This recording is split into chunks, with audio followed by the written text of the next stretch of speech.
All right, so this lesson is on physical and chemical properties and changes. You're going to want to have two different color coding devices for this lesson. I'm going to be using one color to describe physical properties and changes and another color to describe chemical properties and changes. So let's get started.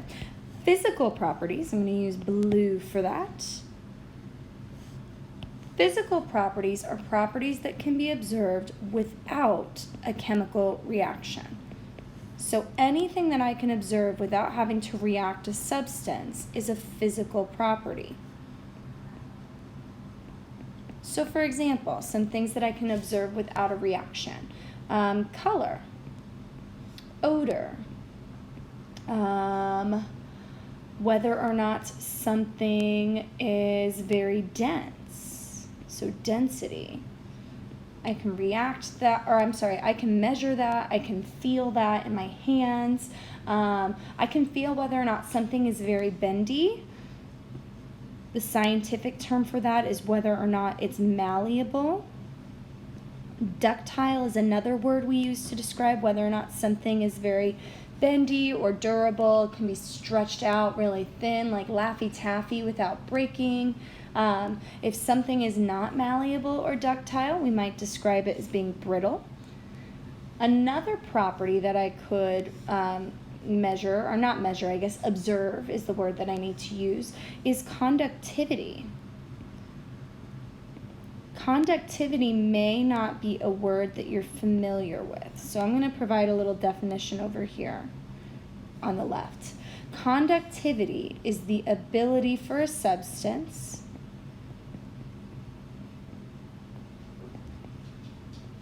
to conduct heat or electricity.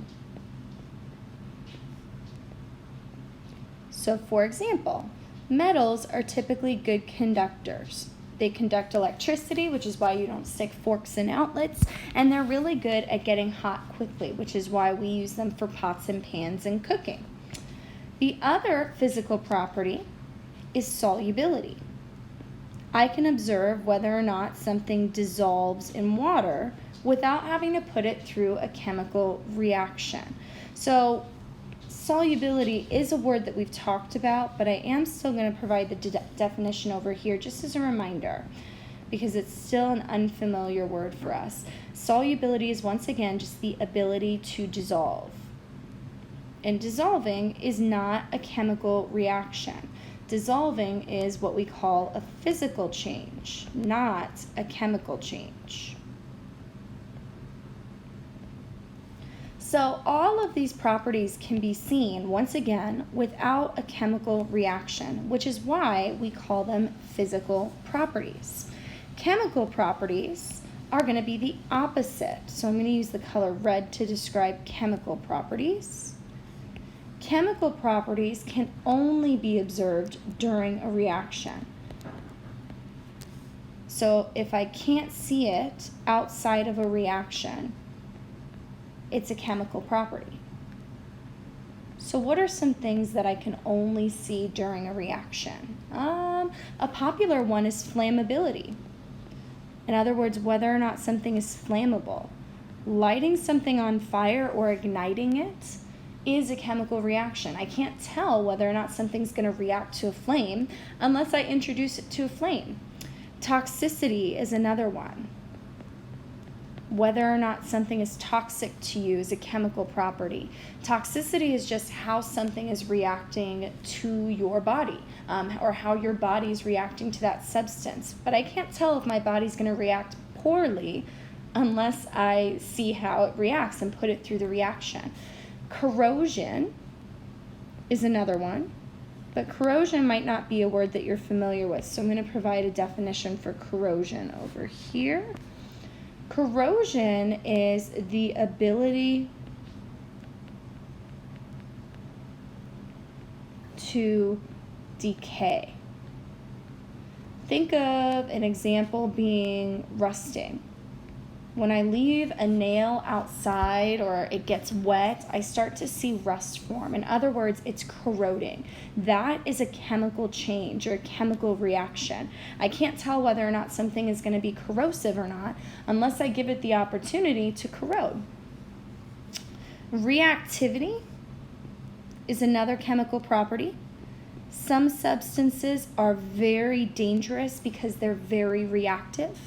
Other substances are very safe because they're non-reactive. pH. If you've ever had to take care of a pool, one of the things you have to do is measure the pH levels of the water. pH is just a measure of whether or not something is acidic or basic. When you're swimming in a pool, you don't want to swim in water that's acidic because it'll burn you. But you also don't want to swim in water that is basic because it'll also have the same effect. We want to swim in water that's pretty close to normal, or a pH level of 7, which is just regular water. The last chemical property we need to know is called heat of combustion. Heat of combustion is probably totally unfamiliar for you. So I'll provide a definition on the right. That's not going to give me a lot of room. There we go. Heat of combustion is just how much energy a substance requires to combust. So for example, hydrogen is a combustible gas, meaning if I introduce a flame or a little bit of energy to hydrogen gas, it will make a loud popping sound, it'll ignite and combust. So the heat of combustion for hydrogen is very low. It doesn't require a lot of energy to combust, whereas other substances require quite a bit of energy to combust. So they have a very high heat of combustion. But now that we've got some working definitions, we know that physical properties are seen without a reaction and chemical properties are observed during a reaction. We're going to look at some properties and determine whether or not they are physical or chemical. So let's look at this first example. Sugar is soluble in water. Well, soluble means it just dissolves in water, and dissolving in water is not a reaction, which means this property must be a physical property. My next example, gasoline is extremely flammable. Well, if it's extremely flammable, that means I had to light it on fire, so that must have been a reaction, which means that flammability is a chemical property. And then the last one, methane consumes 56 joules of energy during combustion. Combusting is a chemical reaction. They combusted it. So that means this must be a chemical change. All right, now that we've got our handle on chemical and physical properties, let's start talking about chemical and physical changes. So physical changes, I'm going to stay consistent with my color coding. Physical changes are changes that maintain the identity of that substance. Let me explain what I mean by that. Maintaining the identity of the substance means that we have the same physical and chemical properties after the change. So the substance is still demonstrating all the same properties it had before the change. Whereas a chemical change is a chemical reaction. In other words, it forms a new substance. The change is so significant that you have something different than you had before. You can tell you're looking at a new substance by looking at the properties. A new substance is going to have new properties. So we've got some evidence of a chemical change. We've got some pointers that we can look out for to help us identify whether or not what we're observing is actually a chemical change. So for example, if I mix two liquids together, like hydrochloric acid and sodium hydroxide, I might start to see the formation of bubbles. Or in other words, the formation of a gas. That bubbling occurring is evidence that I'm making something new, aka the gas. It's a new substance that's being formed from some sort of chemical change. If I notice that after mixing two things, they start to get really warm, there's a temperature change, or even the opposite, maybe it starts to get ice cold. That's evidence that a chemical change is happening. Energy is either being produced or it's being consumed if it's getting hotter or colder during the change. If I notice that there's a drastic change in odor, like for example, it starts to smell like pool water or it starts to smell like rotten eggs, drastically different changes in odor are evidence that there's a chemical change occurring. If there's a change in color, you're likely looking at a chemical reaction. Now let me explain what I mean by a change in color. When you put food coloring in water, that's not exactly a change in color. So I'm going to write that example down. If I put red food coloring in water, it might appear like there's a color change, right? My water's going from not having a color to all of a sudden being red.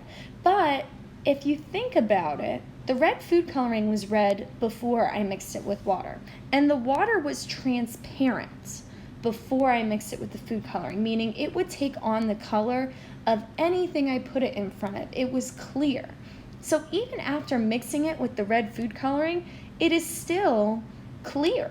So both the food coloring and the water have the same exact color as they did before getting mixed. So this is not an example of the color change that I'm referring to. When I say a color change is a sign of a chemical change, I'm talking about, hey, you mixed, let's do thinner one. I'm talking about like, hey, you took one test tube filled with clear liquid and another test tube filled with clear liquid. You mixed them up, and then all of a sudden you got a test tube filled with bright yellow substance. Neither were yellow before the start, but all of a sudden after mixing them, you have this yellow substance. That is a drastic change in color, meaning that there was some sort of chemical change that happened when you mix those two test tubes. So this is what I'm referring to when I say a change in color. Now the last evidence of a chemical change is the formation of something called a precipitate. I hope I'll have room to write the word precipitate. Whew, just barely. You might be wondering, what is a precipitate? Let me tell you. A precipitate is a fancy word that chemists use for a solid. So for example, if I added a test tube filled with liquid and another test tube filled with liquid, and I got a test tube filled with solid, maybe grainy stuff. That's an example of a formation of a precipitate. I shouldn't have a solid because I mixed two liquids together. You would think I'd get liquid out of it. But when I get a solid, that tells me, wow, there was a chemical change because I just got a brand new substance with brand new properties. Now, earlier I mentioned that dissolving things in water is not a chemical change. And you might be wondering why. Why is that? I'm going to explain that over here in the margin where I've got a lot of room to draw. So dissolving things in water is a physical change. And I'm going to tell you why. When I dissolve sugar in water, it'll be helpful for me to imagine what's going on at the particle level. So sugar is a solid. So I'm going to have these solid particles that are vibrating back and forth. So I'm just going to draw these particles, particles, particles, particles, particles, particles. Sugar's a solid, so they're all organized and they're vibrating back and forth. So I'll put little whooshies to show that. Buzz, buzz, buzz, buzz, buzz, buzz. They're doing the dance. And then water, we know, looks like H2O. It might be kind of tough for me to draw a bunch of H2Os, so maybe I'll just get lazy. I think I'll get lazy. And I'll just draw water particles like this, just to save some time. So water is a liquid. The particles are free to move around. They're not organized and orderly like they are in the solid phase. So those are my water particles. When I'm taking sugar and I'm dissolving it in water, what's happening to those sugar particles? Are they disappearing? It may look like they're disappearing because I don't see it in my beaker anymore, but when I taste sugar water, I still taste the sugar in the water. It tastes sweet. So the sugar is still there. It's just become so spread out in the water that I can't see it anymore. It's almost like those little particles are in between the water particles. And particles by themselves are so small, we can't observe them. But I can observe taste with my taste buds because that sense is a lot more powerful than my sense of eyesight. So if I were to draw my particles dissolved and what that looks like, sugar would still be sugar with all the same properties. So I'd still have the same exact particles in my mixture. I'm trying to draw it in an unorganized way, but I feel like I always draw it organized. I'd also have my water as well. The water is still there. It's still liquid. It's still clear. It's got all the same properties it did beforehand, but now it's just mixed up with sugar. So I really do just have particles mixed up with other particles that are just all moving around. Did I form a brand new substance? No.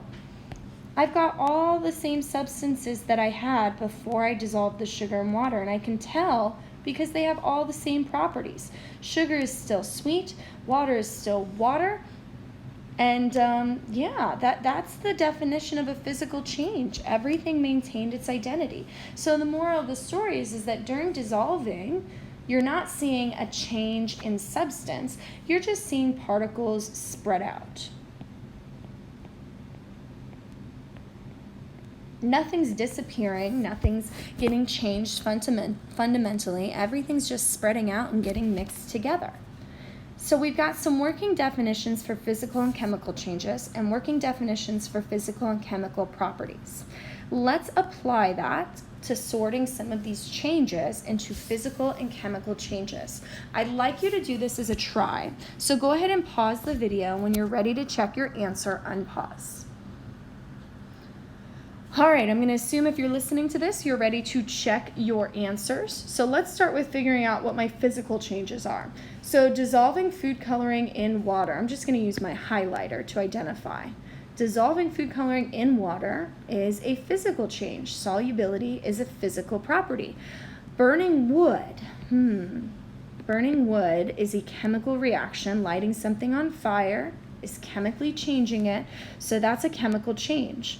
But breaking wood, is that a chemical reaction? I mean, when I break wood, I just get more pieces of wood. So it's still the same substance with the same properties. So this is just a physical change. When I mix sand and sugar, I just get sand and sugar particles all mixed together, kind of like when I dissolve sugar in water. So that sounds more like a physical change. All the same particles with all the same properties. When a nail rusts, that sounds like corrosion, and it makes sense that that might be a chemical reaction because I'm seeing a color change. I'm also seeing the formation of rust, which is a new substance with new properties. So a rusting nail is better classified as a chemical change. And then creating a precipitate, key word here being creating something, that's a key identifier. When I'm making a new substance, that's definitely a chemical change. So hopefully you were able to sort these correctly. If not, make sure to ask me questions in class and get clarification before moving on to the practice assignment.